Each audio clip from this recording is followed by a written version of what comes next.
It started on a road like any other, quiet, familiar, easily ignored.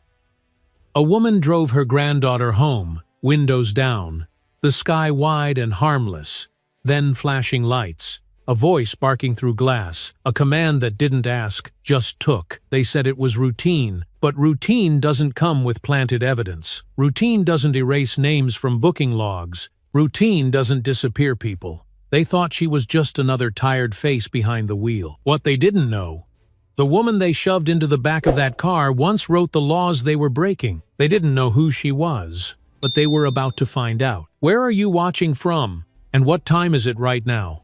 Drop it below.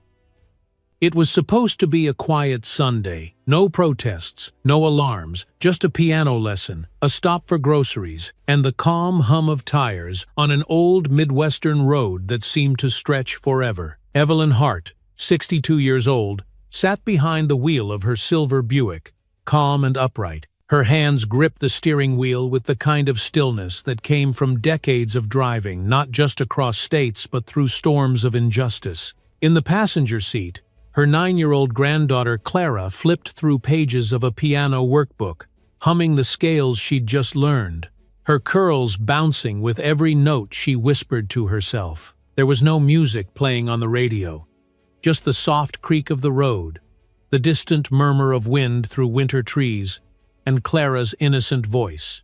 Evelyn smiled faintly, eyes forward, posture perfect. Every movement was measured, precise. It was muscle memory now, just like staying calm. The town had always been quiet, too quiet, a place where sidewalks never cracked, where porches looked out on trimmed lawns, and where anyone who wasn't from there was politely reminded of it, usually with a stare, or a silence loud enough to sting. Evelyn had only lived here 3 years, moved in after retirement, said it was for the schools. But truth be told, she had come to disappear. 3 minutes from home, Clara had just asked, "Grandma, can we stop at the orchard stand?" Evelyn had opened her mouth to say yes when blue and red lights flashed behind them. No siren, just lights just enough to turn a peaceful afternoon into something colder. Evelyn didn't startle. Her expression didn't change. She simply glanced at the rearview mirror, saw the patrol car saw him and pulled over slowly, deliberately, onto the gravel shoulder of the 2-lane road. She placed the gear in park, rolled down the window halfway, then turned to Clara and said softly, "Sweetheart, stay quiet, hands on your lap, no sudden moves." Clara's eyes widened. "Did we do something wrong?" "No," Evelyn said, with the calm of someone who'd been asked that question too many times in her life. "We did nothing wrong." The patrol car door creaked open behind them. A tall, broad-shouldered officer in dark sunglasses stepped out. White, mid-40s, military-cut hair, walked like he owned the road. Badge on his chest read, "Sergeant Lorne." He didn't greet her, didn't smile, didn't ask the routine question everyone expects. "Do you know why I pulled you over?" He just leaned in slightly toward the window and said, "License and registration." Evelyn kept both hands on the wheel. "Officer, may I ask why I'm being stopped?" The question hit him like a challenge. His lips tightened. His hand moved toward his belt knot on the gun, but near it. He stepped in closer. "You rolled past a stop sign." "I don't believe I did," she answered gently. "You calling me a liar?" "I'm asking where the sign is. I've lived here a while, and He cut her off. "I don't need your attitude, lady. Papers, now." Clara gripped her book tighter. Evelyn gave a single nod and slowly reached across her chest to the glove box. Her movements were textbook, calm, deliberate. A second cruiser arrived. Doors opened. Another officer stepped out, younger, early 20s, uncertain in his movements, his eyes darting back and forth like a student waiting to be graded. Evelyn handed over her license and registration. Lorne didn't take them. Instead, he stepped back. "Ma'am." "Step out of the vehicle." Evelyn paused. "Is this still a traffic stop?" "Get out now." Clara whimpered.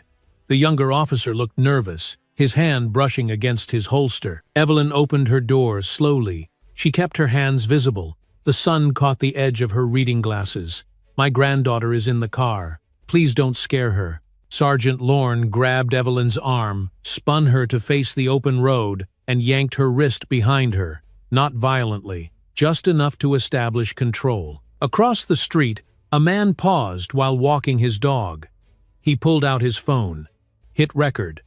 At the corner, 3 teens waiting for the bus turned and watched. One of them whispered, "What did she even do? She's not supposed to be in this neighborhood," Lorne said loudly, not caring who heard. "I live here," Evelyn said, as calmly as before. The handcuffs clicked tight, too tight. Clara's door opened. She froze as the younger officer leaned in, unsure of what to do next.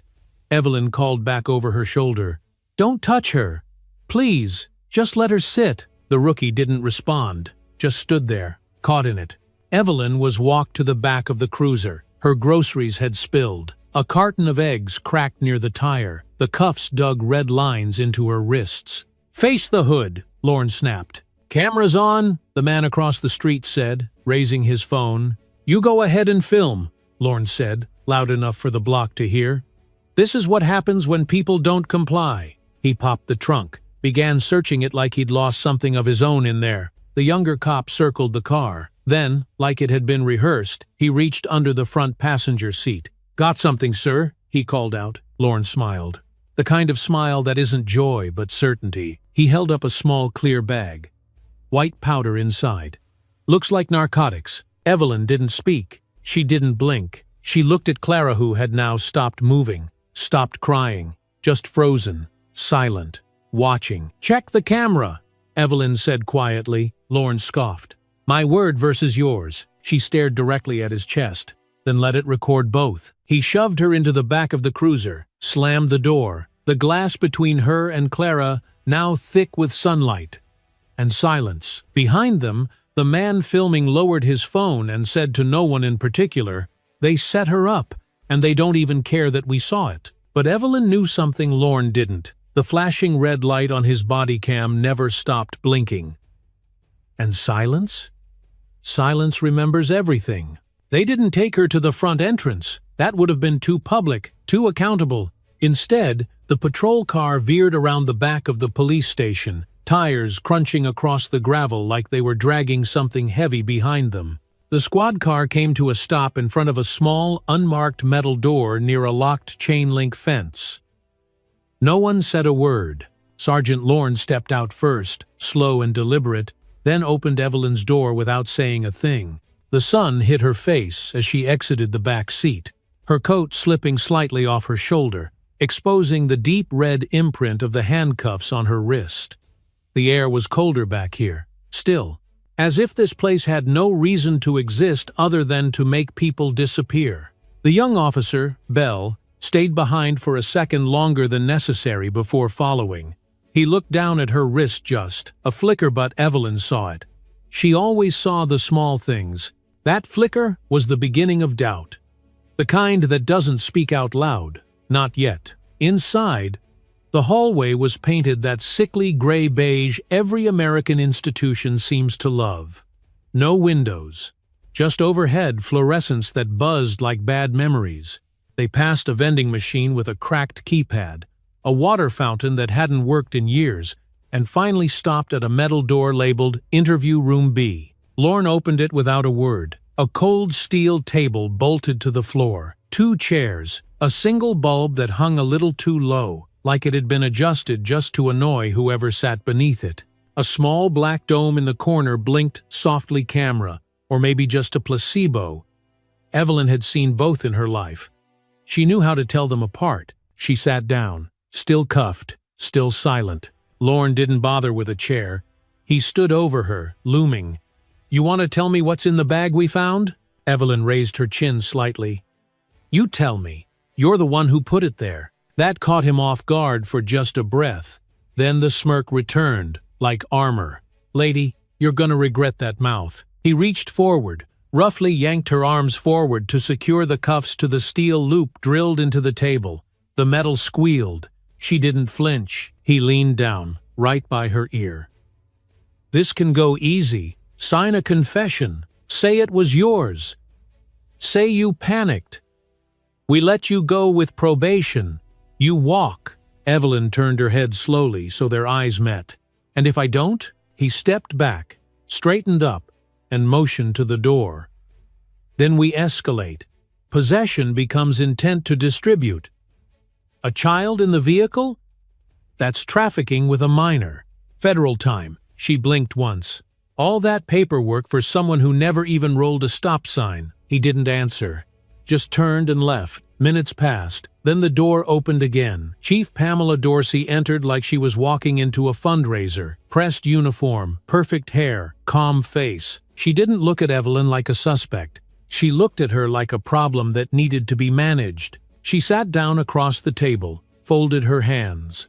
"Miss Hart, I think we both know this is a misunderstanding." Evelyn stayed still. "Do we?" Dorsey exhaled softly. "You're a smart woman, I can tell, and I don't want to see a situation like this spiral. It's not good for anyone, not for you, not for your granddaughter." At the mention of Clara, Evelyn's jaw clenched. Dorsey smiled, just barely. "She's fine. We're letting her rest in a quiet room with juice and a coloring book. She's comfortable, safe." Evelyn spoke, slow and precise. "Let her go home. She doesn't belong in a building like this." "Neither do you." "But here we are." Dorsey leaned back. "Look, the officer said he found a suspicious bag under your seat.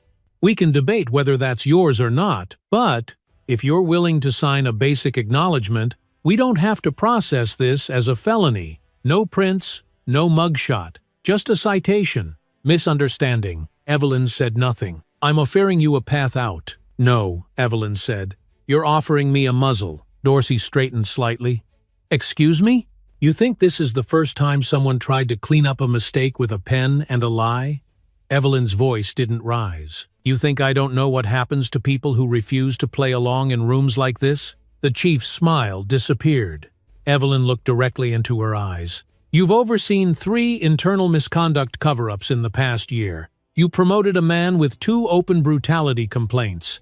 You dropped disciplinary action when a video magically disappeared. That's not a record. That's a strategy." For the first time, Dorsey looked unsure. "I've read your name before," Evelyn added. "On reports you thought no one would audit. But someone did." Dorsey stood too quickly. "We'll talk again later." As she left, Officer Bell entered. He looked shaken. "Ma'am," he said quietly, "I didn't know who you were." "Still don't," Evelyn replied. "But you will." He hesitated. "I think what Lorne did, I think it was wrong." "You know it was wrong. You're just not sure if telling the truth is worth the cost yet." Bell swallowed hard. "Is it?" "It always is," she said, "but you won't get applause for it." "Only sleep." He nodded once, then left, and Evelyn sat alone, once again. But she didn't feel alone. Not really. She knew how this game worked, knew they were already trying to stitch together a narrative while hoping the cameras weren't recording, but she had planted her own seed. She turned slowly to the dark dome in the corner and whispered, "Are you rolling? I hope so, because you're the only honest witness in this room." And then she smiled. The kind of smile that knows the storm is just beginning and that someone, somewhere, is watching. It was just past 8 p.m., and the interview room had started to feel less like a room and more like a test chamber, sterile, quiet, and engineered to wear people down. The walls weren't painted, they were scrubbed of color. The light overhead flickered every 10 seconds, buzzing like a tired wasp, and the air had that faint chemical smell of old bleach and new lies. Evelyn Hart hadn't moved. No food, no water, no blanket. 3 hours since her arrest, nearly 2 hours of silence, and still she sat upright, wrists locked to the table loop, spine straight, not because it was comfortable, but because it was necessary. If you let your body slump, your mind starts to believe you're already defeated. She knew that game. Outside that door, someone was watching. She could feel it. Not just the young officer, Bell, who had been pacing past the window in 5-minute loops like he was arguing with himself, but others too. Those she couldn't see. People in rooms with monitors and assumptions. Men in offices deciding how hard to push a lie before it collapsed under its own weight. Then the door opened again. Not Chief Dorsey. Not Sergeant Lorne. This time, it was someone new. Mid-30s. Sharp gray suit. Clean-shaven, polished shoes, smooth hands, no badge, no name tag. Just the kind of government-issue blank face that pretends to be on your side while mapping out your exit route from justice. He didn't introduce himself. He didn't offer a name. He sat across from her, opened a thick folder, and laid it flat like it might start breathing. "Miss Hart," he began, calm and practiced, "I've been appointed as your legal support through this process. I'm here to offer guidance and, if needed, help resolve this situation amicably." She didn't reply. She just watched the way his fingers fidgeted with the corner of the folder. Like even he wasn't convinced by his own script. "There's a plea deal on the table," he continued. "Possession of a controlled substance, no distribution charges, no felony on your record, 3 months suspended. You'll be out in 72 hours, walk away clean, and this all stays quiet." Still, Evelyn said nothing. He leaned forward slightly, voice softening. "You seem like someone who knows when to make a smart move. You've got a granddaughter to get home to. Let's not drag this through court." Her gaze didn't waver. He tried again. "You probably feel wronged, and I understand that, but there's no way to prove the drugs weren't yours. The footage is, let's say, inconclusive." Now she spoke. 4 words, evenly spaced. "Have you seen it?" He blinked. "I've read the incident report. That's not what I asked." He gave her a smile, tight, polished, empty. "I'm here to help you, Miss Hart." Evelyn tilted her head slightly. "You're here to contain me, not defend me." The silence between them stretched. Then she leaned forward, just enough to break that perfect distance across the table. "Let me save you some time," she said. "I'm not just a retired ethics officer. I'm a Level 3 federal audit consultant with sealed classification credentials that haven't expired because oversight doesn't expire. You think this is about a plea deal? You're sitting across from someone who helped draft the interrogation review policies you're violating right now." That cracked him. He sat back. She continued. "You're not here to help me. You're here because someone upstairs realized you just handcuffed the wrong woman, and now you're scrambling to figure out how bad the fallout's gonna be." He tried to recover, but his eyes gave him away. "So, you're still connected to DOJ?" he asked, slower now. "I'm still watched by them." "Which means—" She nodded toward the corner of the room. "Whatever you think isn't recording, it is. And not just in this room. I have triggers in place. I sent a message when the squad car turned left instead of heading to the station front. That's when the timeline began."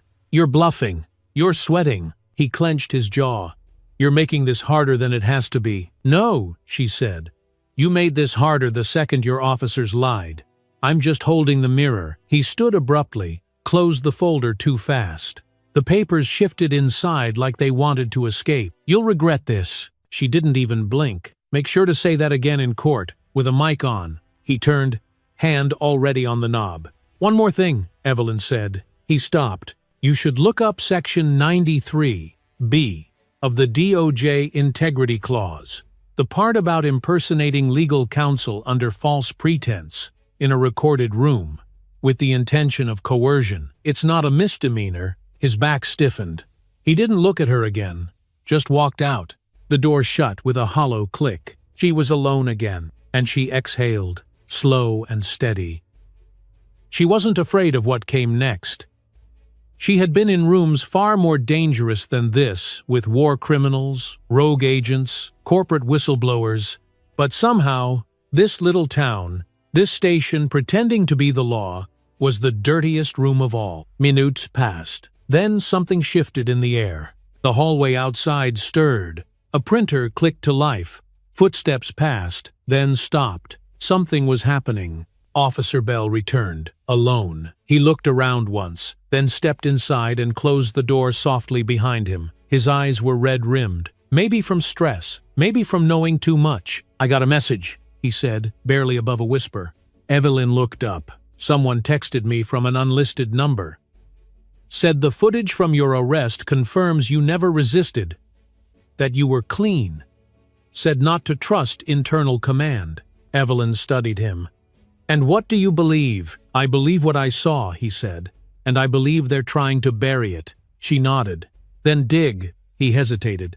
"I don't know how far this goes." "All the way," she said. "Rot doesn't stop halfway down the tree." He ran a hand through his hair. "Who are you?" She didn't smile, just said, "I'm the one they should have never dragged into the light." Across town, in a booth inside a quiet diner, journalist Jordan Finch watched a restricted upload appear on his laptop screen. 47 seconds of body cam footage. Unauthorized, unlabeled, but enough. He hit play, and as the video unspooled, his face turned pale, because in it, plain as day, clear as sunlight, was a truth too raw to deny. She had done nothing, and they had known it all along. Jordan Finch hadn't seen her in over a decade, not face to face. But when that message hit his encrypted inbox, just 3 words, no subject line, no punctuation, he knew, "If I vanish." There was no mistaking it. Not the tone, not the precision. It was Evelyn. She never used more words than necessary, because people who've seen the worst of power know that silence carries more weight when it's deliberate. By the time the coffee in his mug stopped steaming, he was already packing his bag, his camera, his backup drives, a burner phone. He wasn't going to wait for confirmation. Not with her. He tried her cell first. Straight to voicemail. Then her house landline, disconnected. He called an old law professor who once hosted Evelyn at a guest seminar. "You heard from her?" he asked. A pause. "Not in years. Why?" Jordan didn't answer. He spent the next 5 hours chasing shadows. Public jail logs? Nothing. Court hearing schedules? Nothing. No pending citations. No arrest warrants. It was like she'd evaporated. No trace. No trail. Not even a name listed in county booking records. That was the first alarm bell. Evelyn Hart didn't just disappear. If something had happened to her, it was intentional, covered, structured, sanitized. He pulled out his laptop, heart racing, fingers faster than thought. If they were hiding her, the silence wouldn't be perfect. Bureaucracies always leak somewhere. You just had to know where to listen. And Jordan did. He started with the patrol database. It took him 40 minutes and a few backdoor press credentials to trace GPS logs of patrol cars in the area around the time Evelyn would have left Clara's piano lesson. He looked for GAPS vehicles on the move, but with no citations filed. And then he saw it. Unit 43, Alpha Lima Zulu. It pinged once at 10:34 a.m. near a 4-way stop just outside a residential neighborhood. Then again at 10:36 behind the police department near an unmarked gravel lot. It stayed there for 19 minutes. No incident filed, no arrest record, no written report. Then the signal vanished. "Come on, Evelyn," he whispered. "What happened in those 19 minutes?" He opened the cross-reference registry. The same car had no official activity log that day, which was impossible. Patrol cars don't move without logging time, fuel, radio pings. Yet this one moved through town like a ghost. That's when he got the second clue. A still image, buried in the system backup folder, likely left behind in a quick data scrub. A woman being pulled from a car, silver hair, gray coat, wrists behind her back. A child in the back seat, her face twisted in mid-sob. He enlarged the image. It was Evelyn and Clara. He sat back, blood draining from his face. A few seconds later, he whispered out loud to no one, "They set her up." He didn't know how, didn't know who else was in on it, but the image didn't lie. Neither did the missing files. This wasn't some misunderstanding. This was surgical. He grabbed a fresh notepad and wrote 3 words across the top. Controlled Disappearance Protocol. Then he drew arrows. Sergeant Lorne. History of Excessive Force. Chief Dorsey. Data flagged 3X by state oversight. No arrest log. GPS stops erased. Camera feeds corrupted, then deleted. He stopped writing, because he knew where this was heading. It wasn't just about Evelyn anymore. If the system was willing to make someone like her vanish, then every line they claimed to protect had already been crossed. And if she had sent that message, "If I vanish then," she had already known what was coming. And more importantly, she had planned for it. Jordan connected his hard drive and started screen recording.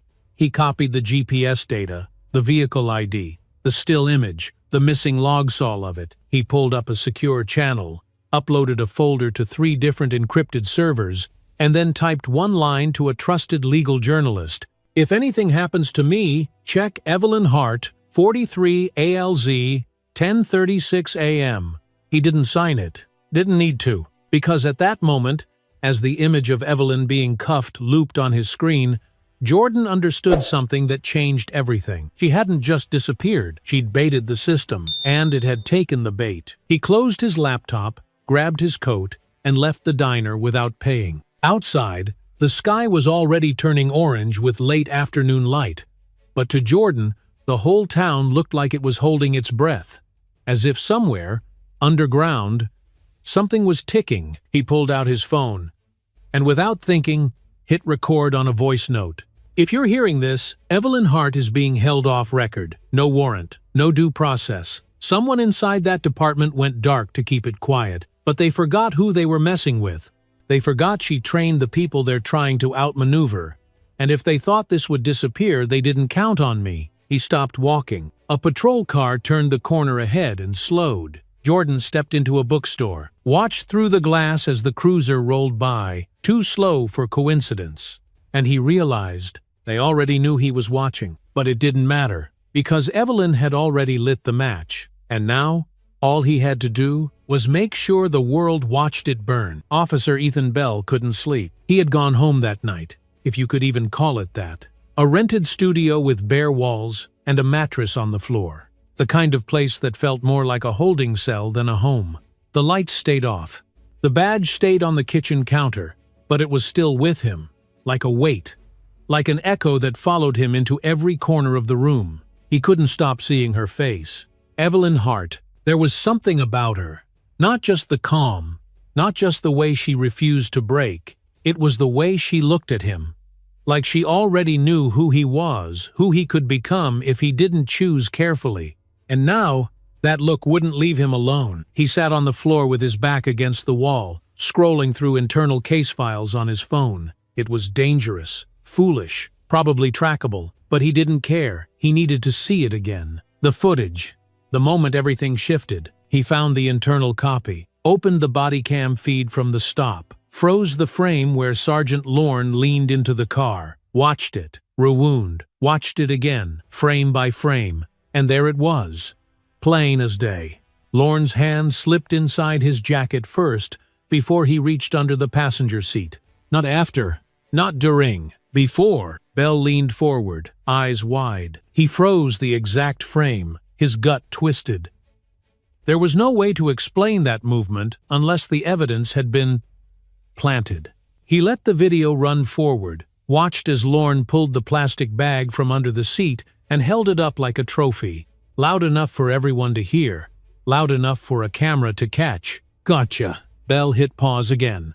Saturday there in the dark, heart pounding. They had set her up, and he had stood there, done nothing. He got up, printed the frame, folded it carefully, slipped it into a plain envelope and wrote nothing on it, just tucked it inside his glove box the next morning. A tiny act of rebellion, a seed, just in case everything else went to hell. When he walked into the station, the mood was off, tense, but not chaotic.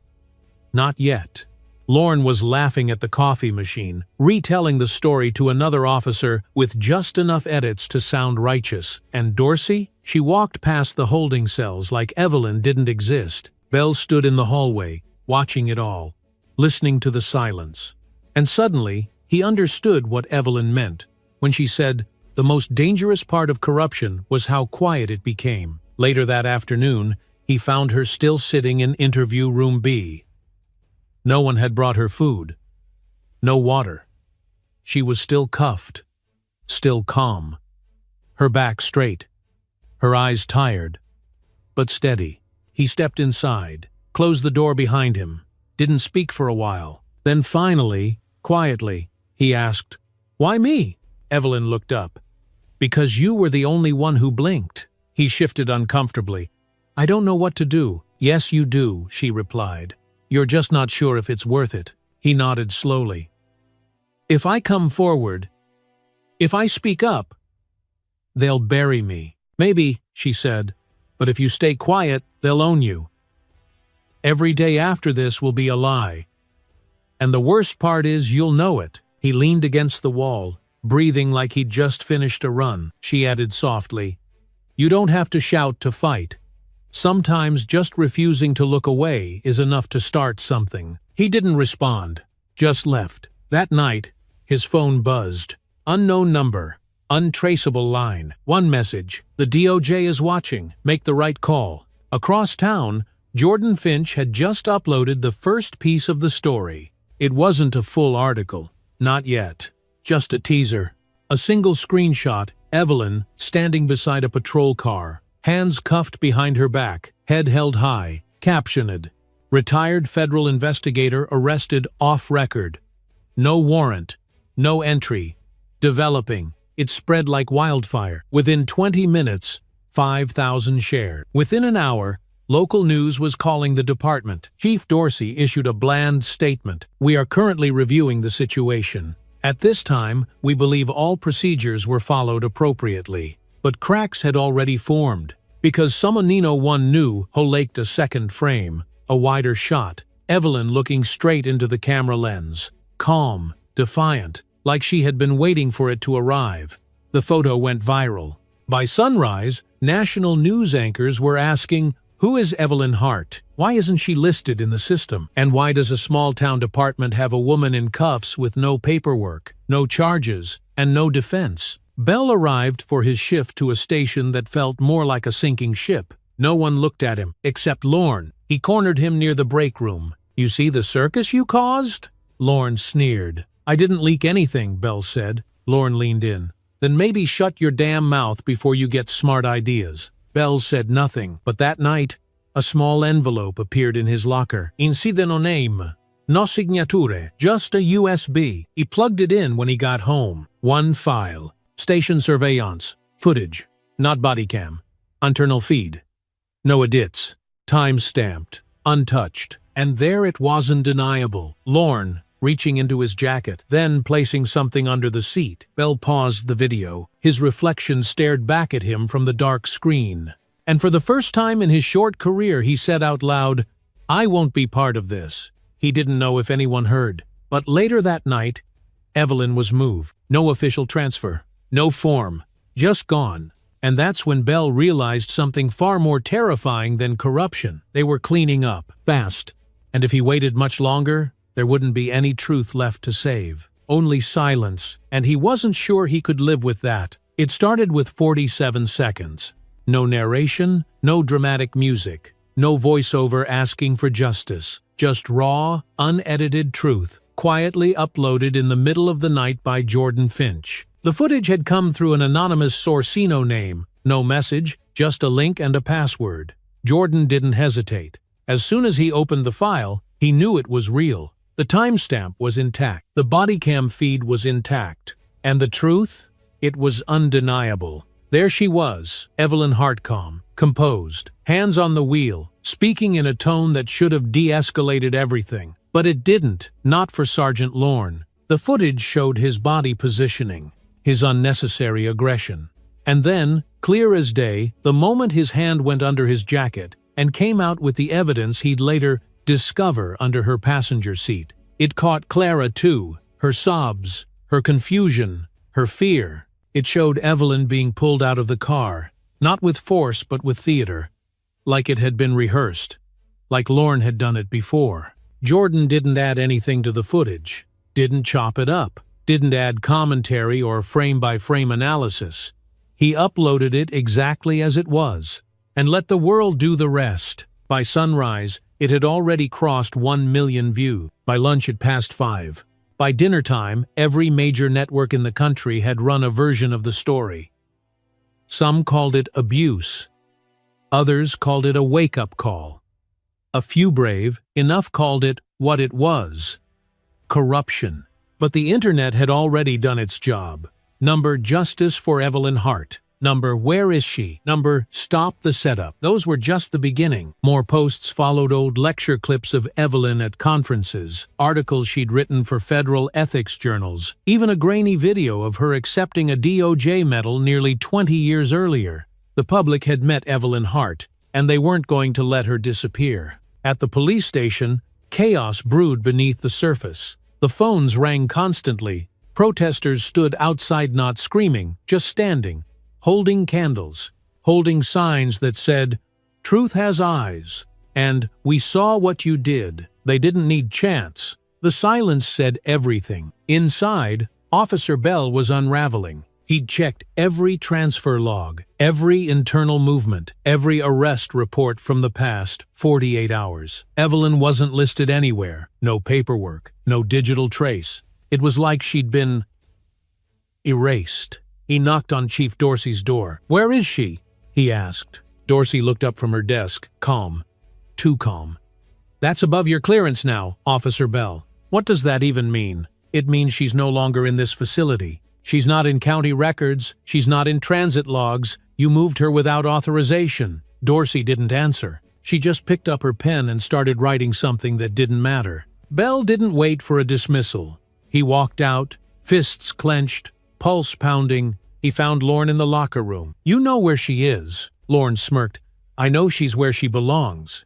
That one sentence made something break inside Bell. Not loud, not dramatic, just a quiet, final, click, the sound of a man realizing there's no going back. That night, he pulled out the USB. He made 3 copies. One he sent to a local journalist. One he mailed to a public defender's office in the next county. One he kept. Then he walked back into Dorsey's office and set the original on her desk. "I won't be quiet about this." She looked up, expression unreadable. "You want to end your career over a criminal?" "She's not a criminal," he said, "and you know it." She leaned back in her chair. "You're making a mistake." "No," Bell replied. "I made the mistake when I let that man plant evidence and said nothing." He left before she could answer. Across the country, in a quiet office in D.C., a woman in a navy pantsuit watched the footage. No expression, no commentary. She had once overseen the DOJ's Ethics Compliance Division. Now she worked on internal investigations, and what she saw made her pick up a phone and speak just 3 words. "Activate Level 3.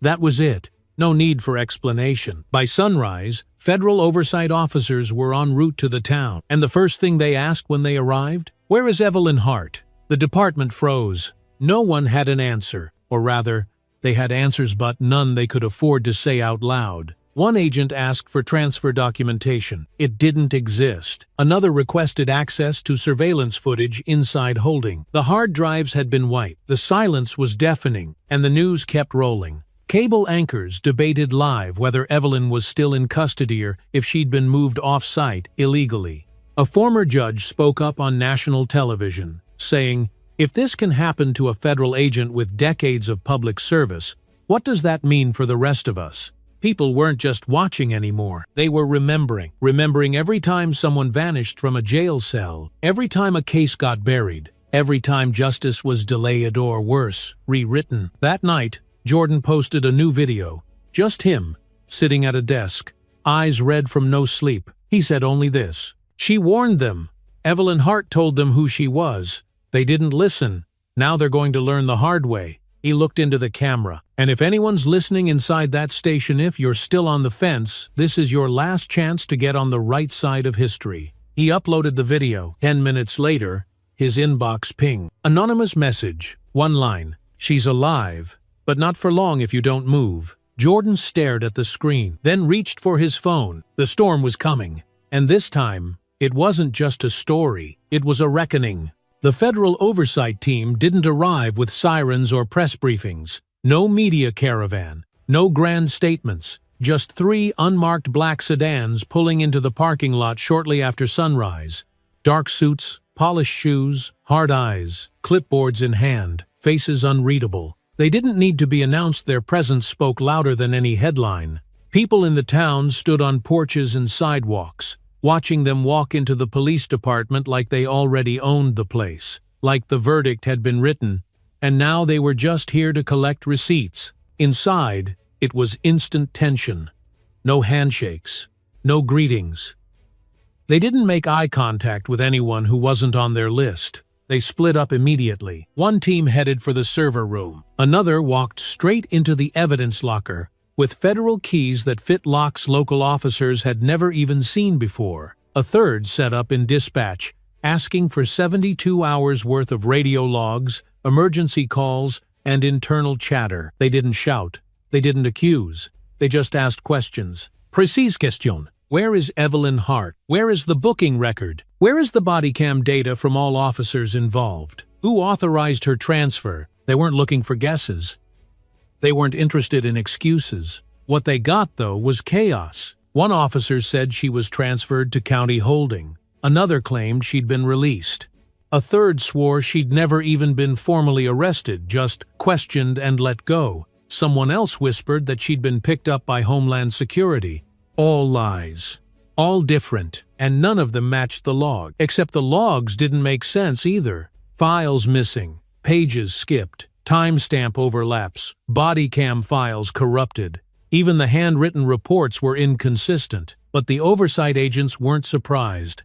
They already had something better. Metadata. The file Jordan Finch had uploaded to the internet had been embedded with chain of custody tags, frame rate stamps, and most damning of all GPS coordinates. That 47-second clip didn't just prove Evelyn was pulled from her car without cause. It proved she never made it into any legal system. She had Vanishes record between the moment the cuffs clicked and the moment the camera shut off. That gap was now the crime. Back inside the police station, Chief Pamela Dorsey tried to maintain control. She issued a statement through gritted teeth. This department is cooperating fully with federal authorities. But that didn't stop her from ordering certain files locked down, or whispering into Lauren's ear when she thought no one was watching. It didn't matter, because the DOJ agents weren't listening to her anymore. They were listening to Evelyn. Her voice, recovered from a hidden surveillance mic inside Interview Room B, now played on loop through a secure federal channel. You better make sure you get this in focus, because it's the last time anyone in this building gets to lie unseen.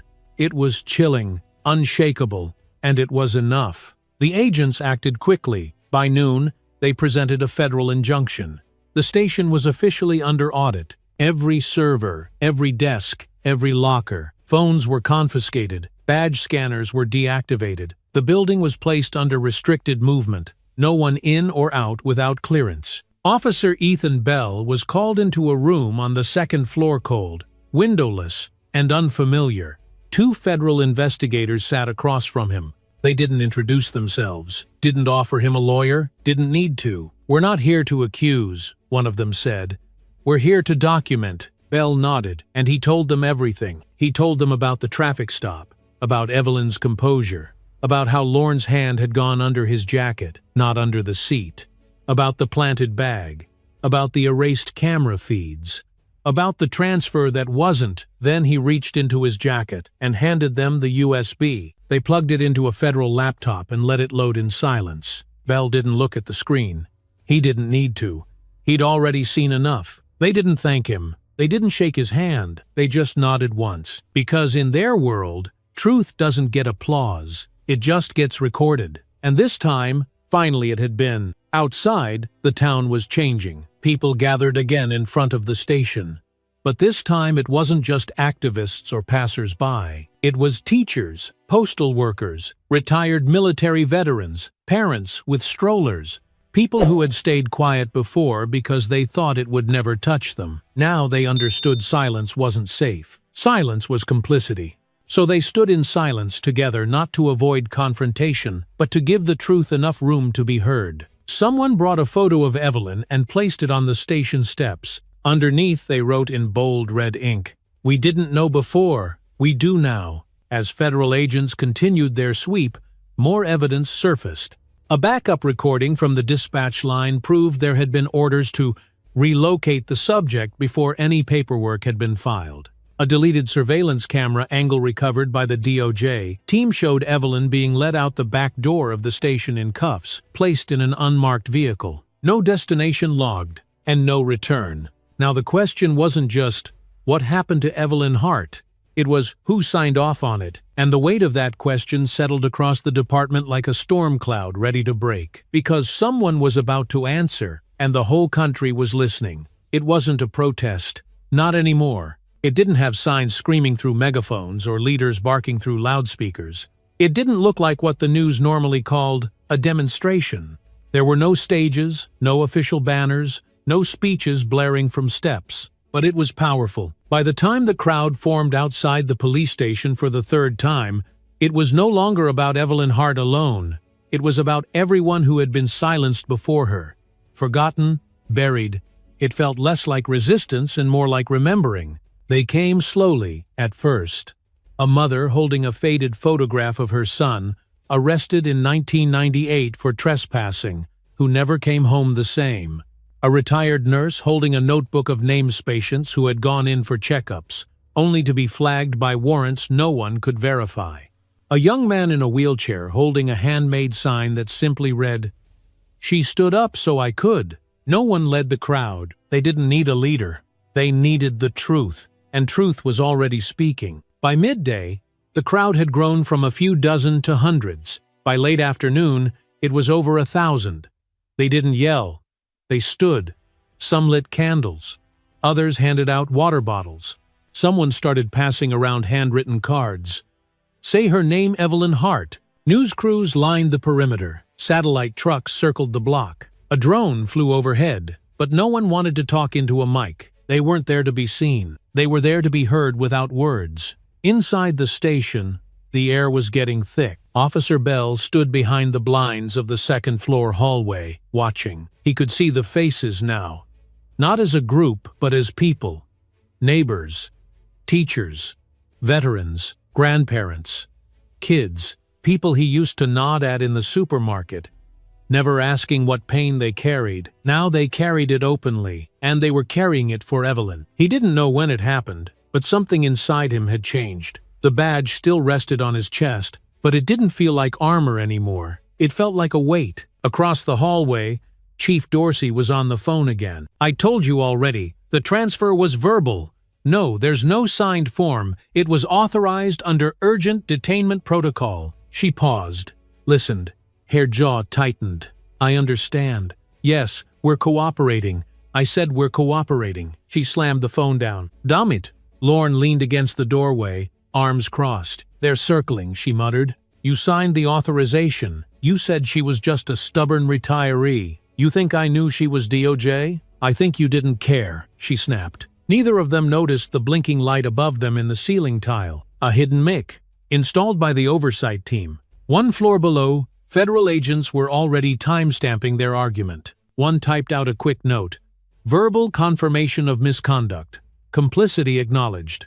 Subject unaware of active surveillance." Outside, Jordan Finch moved through the gathering crowd. He wasn't filming. Not yet. Just observing. He saw a pastor silently handing out bottled water to older folks in folding chairs. He saw a young woman probably no older than 19 passing out paper cranes she'd folded all night. Each one had a word written across the wings. "Witness." He tucked one into his jacket pocket. It wasn't chaos. It was unity. And then, just before sunset, it happened.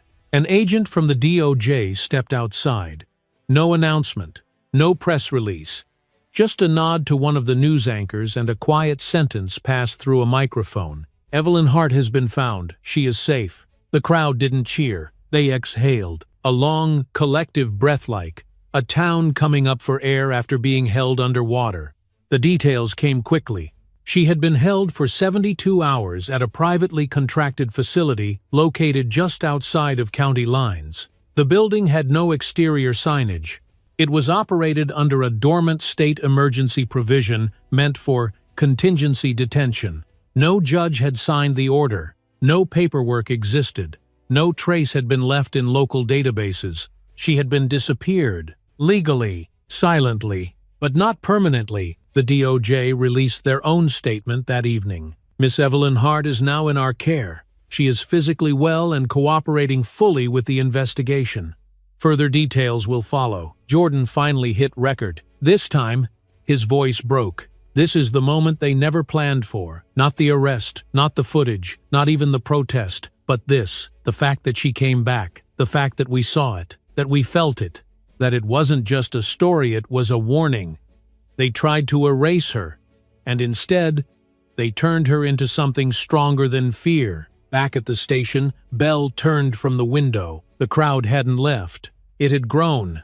Now candles were being passed out. Old women hummed spirituals under their breath. Children held signs that said, "We see you," and Bellstill in uniform, still with his badge, walked out the front door of the station. He didn't raise his hands. He didn't speak. He just stepped into the crowd and stood alongside them, with them, for her, because Evelyn Hart was coming back. And this time, the world would hear her speak. They didn't know where to start. By the time the DOJ released their interim report, it was no longer just about Evelyn Hart.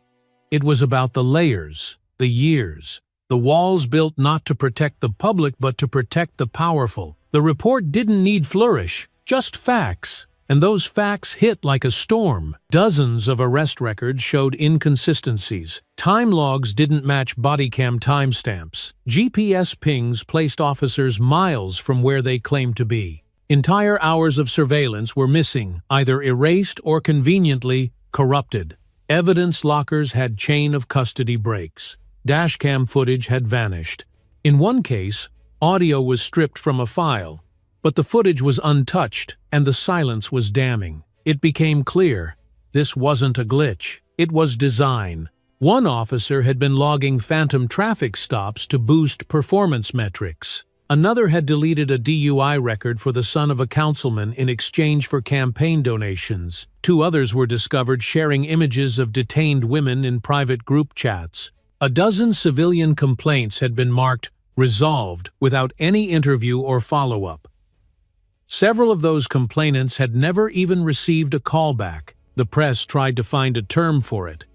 Corruption, abuse, misconduct, but none of them captured the full weight of it. It wasn't one bad apple, it was a tree with poisoned roots. And every time someone tried to report it, the soil buried them. Chief Dorsey tried to jump ship first.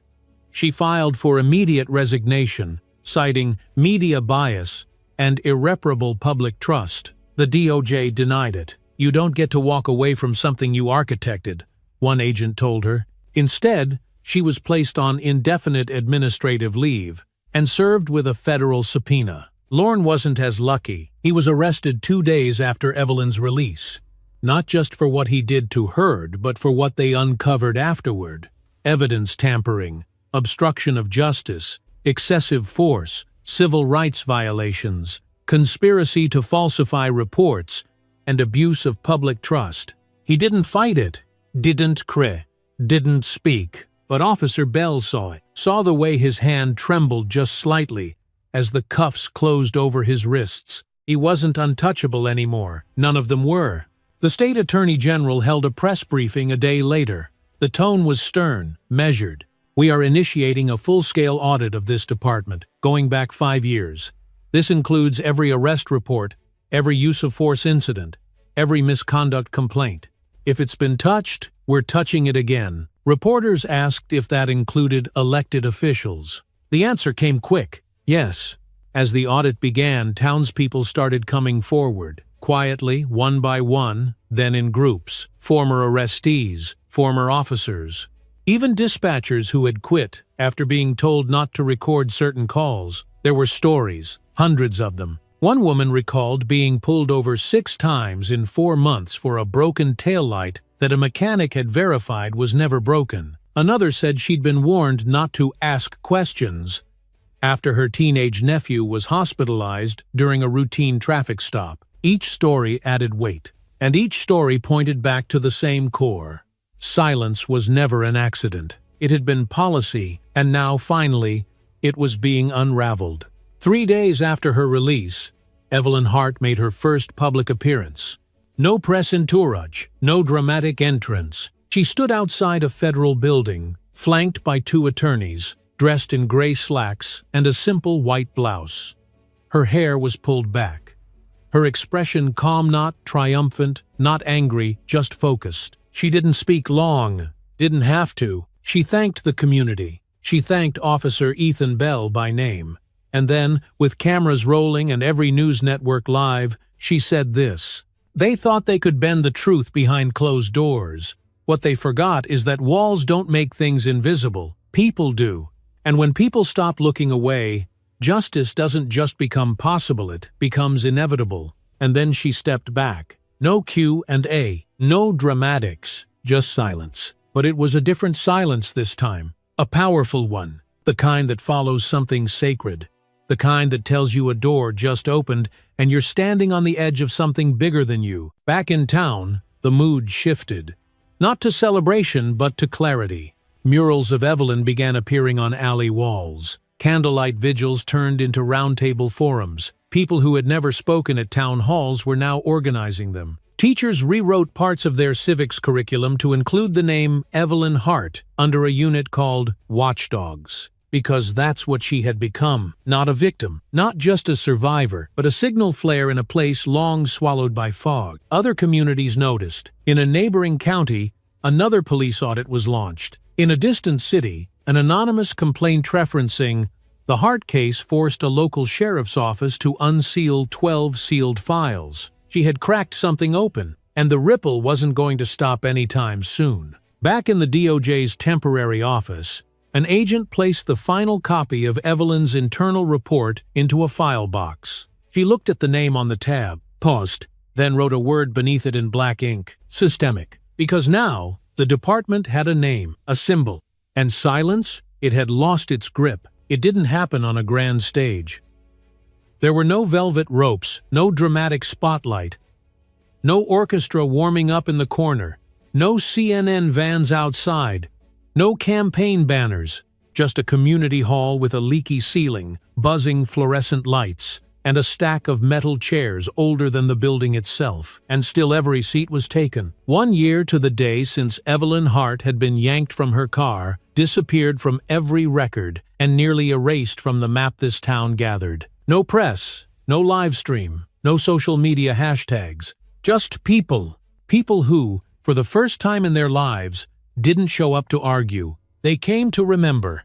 They called it a forum, not a memorial, because Evelyn wasn't gone, and the silence that nearly buried her had become the very reason people found their voices again. Evelyn sat at the front, not on a stage, not behind a podium, just at the same folding table as everyone else. She wore a simple navy blazer, her hair pulled back, a pin on her collar, Department of Justice, barely noticeable unless you knew what to look for. She had been asked to speak. She waited nearly an hour. She listened first, to a janitor who told the story of a night he'd been stopped walking home from work, to a teacher who admitted she used to skip over the hard chapters in history class because she was scared of how parents would react, to a retired veteran who said he'd spent 30 years thinking that silence was loyalty. Then, finally, Evelyn stood. She didn't raise her voice. She didn't need to. And when she spoke, she didn't talk about the night she was arrested. She talked about the days that came after. She said,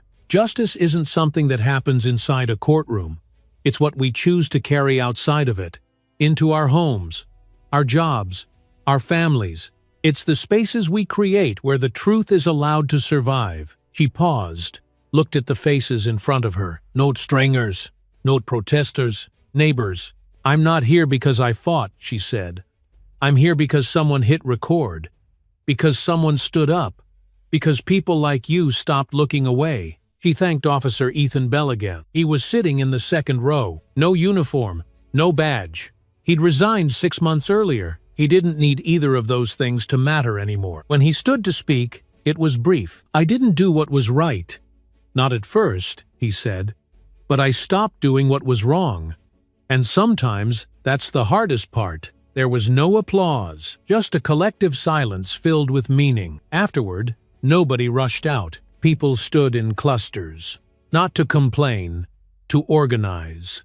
A group of parents passed around clipboards for a youth mentorship program. A local librarian spoke about creating a community archive so no story like Evelyn's would ever be forgotten again. A 16-year-old girl handed out printed bookmarks with a quote from Evelyn's testimony. "Silence protects the wrong people." Change had already begun. A civilian review board had been sworn in 3 months. Earlier, its members voted in by public ballot. The police department had installed glass doors to every interview room and cameras with dual independent backups. Every new officer had to complete a 6-week community immersion program before they ever put on a badge. The local high school hosted an annual Justice Awareness Week, and Evelyn was the keynote speaker that year, but she didn't stand behind a lectern. She sat on the edge of the stage, legs crossed, telling students, "Ask better questions, and don't wait for permission to ask them." She never ran for office. She didn't need to. She had something better, credibility. Not the kind earned from titles or applause, the kind earned in silence. The kind earned by surviving and still choosing to speak. In the months that followed, Evelyn could be found almost anywhere in town, not in ceremonies. In grocery store aisles, helping a young mother find baby formula. At the DMV, reading a book in line like everyone else. At the library, browsing quietly.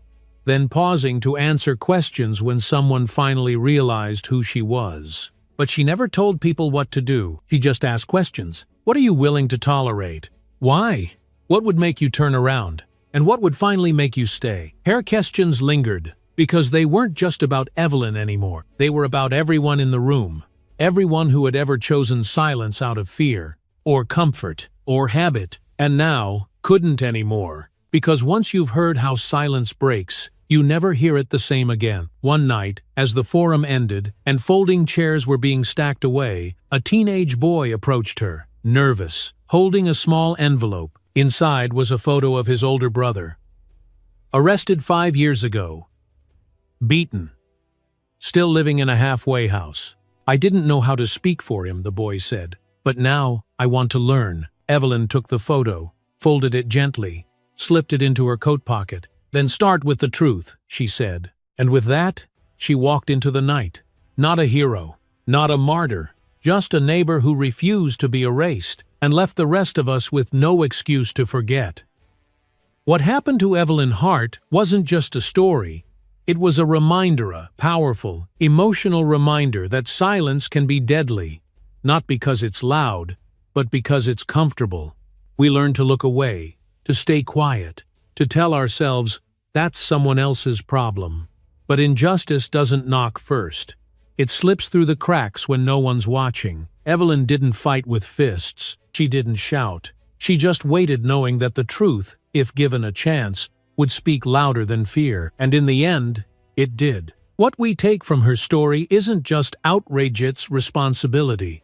Whether you wear a badge or walk your grandchild to school, whether you're attending town hall or reading the local paper, you matter. Your silence matters. Your voice matters, especially now. So if this story moved you, if you saw yourself, or your family, or your community in what Evelyn lived through, don't let it stop here. Share it. Talk about it. Bring it to your dinner table, to your church, to your book club. Stories like this only become change when they're remembered and passed on. And if you believe in the power of storytelling to heal, to expose, and to awaken, we invite you to like, share, and subscribe. Not for numbers, but for impact. Because the more people see this, the fewer places silence has to hide. Thank you for listening. And remember, you are never too old to stand up, speak out, and make it count.